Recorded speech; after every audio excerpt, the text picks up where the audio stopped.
How's it going, folks? And welcome back to another Football Manager experiment. Today, we have the worst manager in Football Manager at Barcelona. Anthony Manu, a man who in real life is manager of Hillingdon, down in the Combined Counties League of England. This man has a current ability of 5. That's out of 200. He is officially the worst active manager in Football Manager. And, well, today, we're going to see how he gets on at Barcelona. Yeah, this can only go well.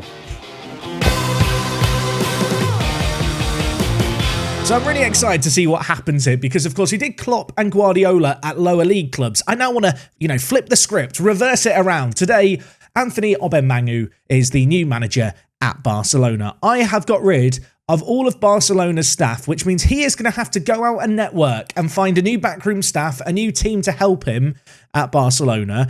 In real life, Anthony Manu is someone who has come into football management very recently. I think prior to that, he was doing junior coaching in his local community. Let's see if he can maybe apply some of that to the Barcelona Academy. It's a little bit of a step up for him, I will level with you. Of course, Barcelona in Football Manager have some issues when it comes to their finances.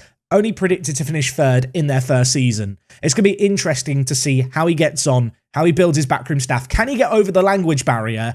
And more importantly, how long can he survive? Now, I've given him a 5-year deal on £100,000 a week. I figured, for him to want to move from London over to Spain, he might need a fair bit of cash offered in his direction. So we're being generous.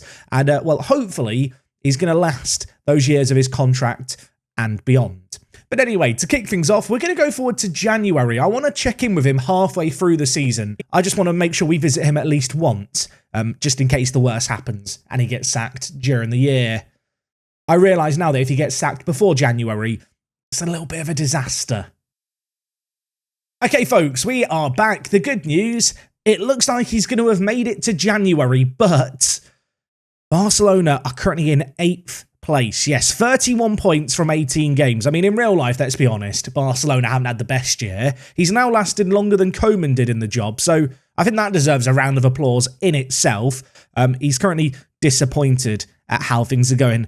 I'm a little bit disappointed too. I'm a bit concerned for his long-term job stability. In terms of actual transfers that they've made, did they make any dealings, you might be wondering? The answer looks like a no. Barcelona have no money, so it was always going to be tricky for him. Tactically, he's playing the team in a 4-2-3-1. Fati and Pedri starting the most recent game. Aguero up top, Depay on the left, Busquets and De Jong in the middle. It's a fairly normal-looking Barcelona team, by all accounts. It doesn't look like he's gone too crazy trying to shake things up. It's worth noting that because he has got really good working with youngsters, I'm half expecting him to give younger players a bit of game time. As you can see here, Pedri and Fati have been regular members of his team. Gavi's been on the bench recently. Yusuf Demir is obviously playing a fair amount of football, although not doing that well. So I guess the most important question besides where are they in the league is what staff's he brought in? Because he's had a very, very busy job. And looking at it, Anthony has been very busy. He's brought in a load of different people. His highest paid staff member is Bitor Alkiza, who has come in as the head of youth development. Is he a good head of youth development? Kind of. I mean, he's not amazing. He's probably not Barcelona worthy. The highest paid coach is Alberto Iglesias, who they signed from Bilbao. He's not very good either.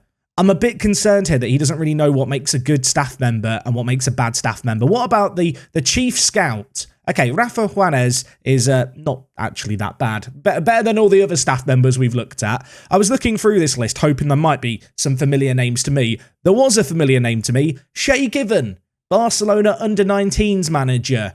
I mean, apparently he's not much of a manager, but I suppose when Barcelona come a knocking, it's the kind of opportunity that you just don't turn down. I kind of like the idea that Anthony was just like scrolling through Wikipedia for retired footballers who might want to come and help out at Barcelona. Elsewhere, obviously, a load of more staff kind of brought in. The general kind of trend with all of these staff members is they're not very good. In terms of his tends, you can see here, he tends not to sign many youth players. I mean, whether or not that's going to work with Barcelona's ethos remains to be seen. I guess that's a bit like Xavi, really. Shall we compare him to Xavi? I feel like we should compare him to Xavi. I mean, when you look at this, I can't help but feel like Barcelona recruited the wrong man in real life. Look, Anthony, 17 working with youngsters. It's like a really crappy game of top trumps.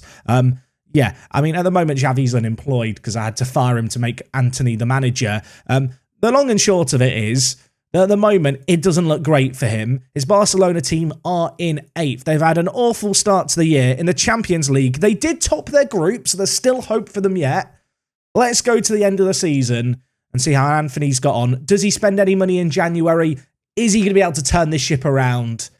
I'm a little bit scared to find out. Let's go see. Okay, folks, we are back at the end of the season. Good news, Anthony survived. Yeah, despite being down in 8th place, Barcelona have ended up finishing 4th, and that means Champions League football and at least another year of our man in charge. Looking at their kind of season summary, they were in 2nd for one game week. They definitely turned things around at the halfway point in the year.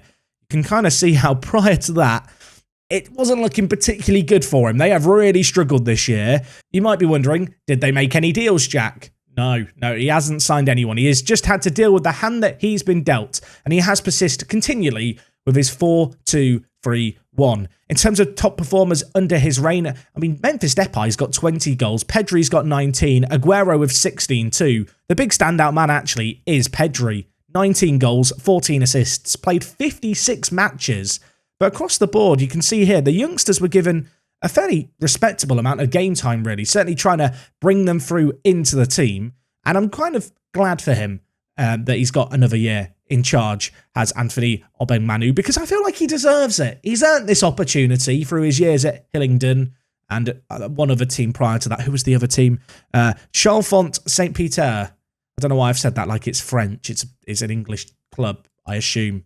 It's an English club. One thing that is worth noting is he did get some silverware in the Spanish Super Cup, which is a bit of a weird competition. It's one that's not valued too highly within Spain when it comes to if you manage there in Football Manager. But they won it. It's where the 4 best teams go and play one another.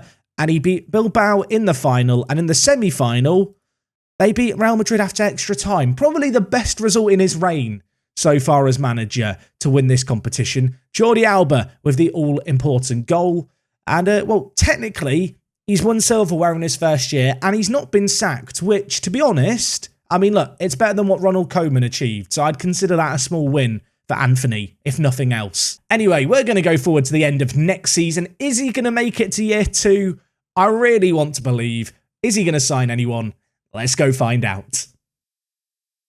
So we're at the end of season number 2, and I've come straight to the Spanish First Division, the La Liga title. I still don't know why I've not got a real name fix installed. Answers on a postcard as to why I've not done that. Laziness is the answer. Barcelona, 2nd place, Champions League football, only 5 points behind Real Madrid, and Anthony is still their manager. What a man. He's you know what? It's taken him a little while, but he's got into the club. He's established himself now. He's got his identity.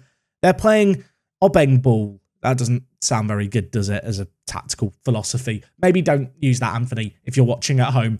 Look, at the end of the day, he's achieved quite a lot here. I've noticed Kyle Walker is playing for them. Who else have they... Anthony. Okay, so their only signing was Kyle Walker, aged 33, for £27.5 million. That's quite a lot of money for Kyle Walker, I'm going to go out there and say. In terms of outs, they did actually sell Griezmann and a couple of other players for a little bit of money, of course, with the financial predicament Barcelona are in. They don't have a lot of money to spend, and I guess that's why I'm a little bit surprised that their only signing has been Kyle Walker. This season in the Spanish Super Cup, they lost after extra time in the final against Real Madrid. Heartbreak. And they didn't get much better in the Spanish Cup quarter-final, where they also lost to Real Madrid. I feel like Real Madrid would just keep beating them, and that's probably why Real Madrid have won the title in the league as well.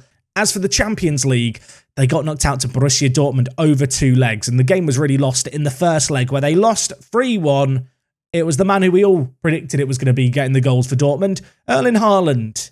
Yeah, he's quite good in Football Manager this year, this guy. All in all, not a bad season for Barcelona. To come second, that was their media prediction, considering that the previous years they'd been on a slow decline. He's managed to steady the ship a little bit. I'm hoping that he is going to get given a little bit more money to spend, and he's going to be able to spend it a little bit more wisely. He hasn't signed a new deal with the club just yet, so there's still only 3 years left on his current contract. I think he has actually improved a little bit, and his biography is looking a little more complete now than it was when he first came to Barcelona. He's come runner-up in a few things, he's won a few things. This year, in the Manager of the Year, he came 3rd place. I mean, when that's considered one of his best achievements, it's a little bit of a concern, but he has won a few Manager of the Month. You know what, Anthony? He's doing okay. Let's see if he can do even better in season number 3. I'm pleasantly surprised. Anthony, still in charge at Barcelona after 3 years. I did not think he would last this long. Unfortunately, for a second successive season, they finished second to Real Madrid, and on this occasion, they have finished 19 points behind Real Madrid. That is a massive, massive gap between the two clubs emerging. You can see when you look at the media Dream 11, De Jong is the only player in the Dream 11 from Barcelona, and he's in at centre-back, which doesn't bode particularly well. I'm going to assume they've not signed a load of super talented players in the last few months. And, well, looking at things here, they've signed some players. He spent 152 million, and he has gone to England to find some talent. James Ward-Prowse, age 29, signed for £62 million. I mean, James Ward-Prowse is quite good in Football Manager. That strikes me as a rather large sum of money. He got 3 goals and 6 assists, 3 player of the matches. Joel Matip joined for 44 million, aged 32. Again, I mean, it's a good signing. He's played okay, a little bit like Kyle Walker the year previously. I'm just not sure it's the best investment in the club. The only other player who was signed was Xavi Galan, who is another slightly older player, signed for £45 million. A couple of years prior, he was signed by Celta Vigo for £3 million. I feel like all of these transfers are questionable at best and just bad at worst. In the Spanish Super Cup, they won it. For 2 out of 3 years, this has been Anthony's competition. In the Spanish Cup, I think they lost in the semi-final. In fact, they didn't. They lost the first leg 2-0, but then they won the second leg 3-0. He's a tactical genius. The red card probably helped them out a little bit.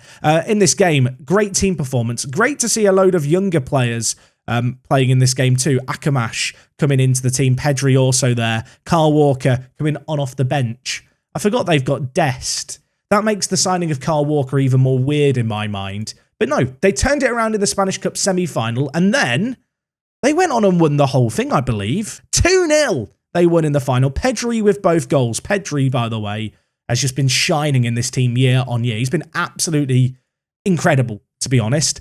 And in the Champions League, they lost in the semi-final again, but he has actually reached the semi-final on 2 occasions.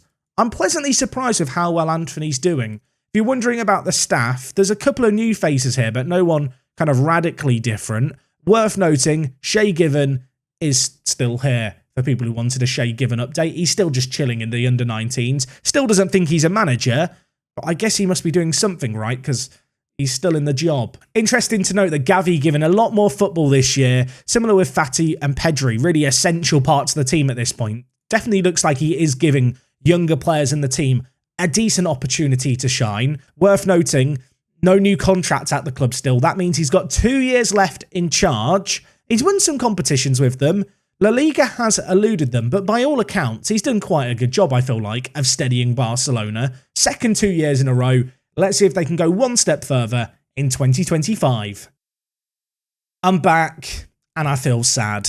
Roberto Mancini is manager at Barcelona. What happened? Where's our man? Anthony sacked just before Christmas. That's not very Christmassy, is it? Looking at things here, 45 years old now. Has a preference to be in a manager role, hasn't been given a job since he departed Barcelona. I wonder if he'll stay in Spain or maybe go slightly further afield. I just feel sad. I mean, how badly were Barcelona doing when he was let go? They've ended the season finishing second for a 3rd year in a row, which in itself doesn't seem that bad, but oh my word. Okay, at the point that they sacked Anthony, they were around, well, I want to say they were around 7th. They were 7th, but they hadn't been higher than 4th all year long. And to be honest, this here does not look very good. And given what Mancini's been able to achieve with the side since, I think it's safe to say he did a pretty good recovery mission after Anthony kind of I guess, sabotaged Barcelona's efforts. Let's have a look at the transfer business. Did they sign anyone? They did sign some players. They spent 87 million, or rather Anthony spent this before he left. He signed Manos Solomon, who has actually done okay. He's got 15 goals and 0 assists in the year, the Israeli player, but very, very good player by all accounts. And the other man he brought in was Dodo. Why has he signed so many right-backs? He signed Kyle Walker, he signed Dodo. I assume Dest is still at the club as well. It just feels a little bit like overkill. I said I assume Dest was still at the club. Dest isn't at the club. Did they sell Dest? Did he sell Dest? They did. Okay, you know what? Dest was sold for 37 million. They replaced him with Dodo for a similar amount. You know what? I'll give him credit. That is a phenomenal bit of business. A straight improvement for the same price. Unfortunately, performances on the pitch didn't do him any favours, and he was let go. Is Shay Given still at the club? Yes, he is. I'm looking at the staff here. It doesn't look like there was a mass exodus when Anthony left. It's not like all his backroom staff were super attached to him. I guess they're all just happy collecting their paychecks at Barcelona. But yeah, unfortunately, he's been sacked. He didn't do very well. How did Barcelona go on to do this year in the second half of the season? They won the Spanish Cup. The Spanish Super Cup, they won that as well. All of that happened after Amman departed. And in the Champions League, they lost in the quarterfinals on penalties to a Real Madrid side that, to be frank, over the course of this simulation, have bullied them, and it's just not gone particularly well. What I will say is, and it's a very small silver lining, Anthony Obengmanu, you are now a favoured personnel at Barcelona. They remember you fondly for your time at the club. Spanish Cup winners on 2 occasions, Spanish Super Cup winners as well, and yeah, he did a couple of other bits as well, didn't he? But he did get sacked. He has, though, got his Continental C coaching licence. I actually think in real life he wouldn't have been able to manage the team without that badge, which is a little bit amusing. But yeah, all in all, you know what? I feel like he did okay. He did better than I expected. Did he do better than you expected? Maybe I should have trapped him. Maybe we could have seen what he'd do if he was there forever. Maybe that's an idea for another time. All in all, not overly surprised at how things went. I'm kind of surprised that he lasted as long as he did in the job. The recruitment of staff was a little bit questionable in the first place. His recruitment of players, I mean, he signed Kyle Walker as his first signing, and he's only signing in 2 years, which I don't think necessarily got him off to the best start, but successive second place finishes for Barcelona, a couple of cup wins. I'd consider that like okay success. It's definitely far better than I thought he was going to do at the start of this video. Anyway, folks, that is going to wrap up everything from me today. As always, if you've enjoyed the video, drop a like on it, feed the YouTube algorithm. Over on my YouTube channel page, we have a section with playlists dedicated to Football Manager experiments. So if you're new to the content, maybe you want to check that out. If you want to keep up to date with all the videos as they release, make sure to subscribe. And until next time, thank you for watching as always. It is me, Jack, and I'll talk to you all in a bit. I'm out.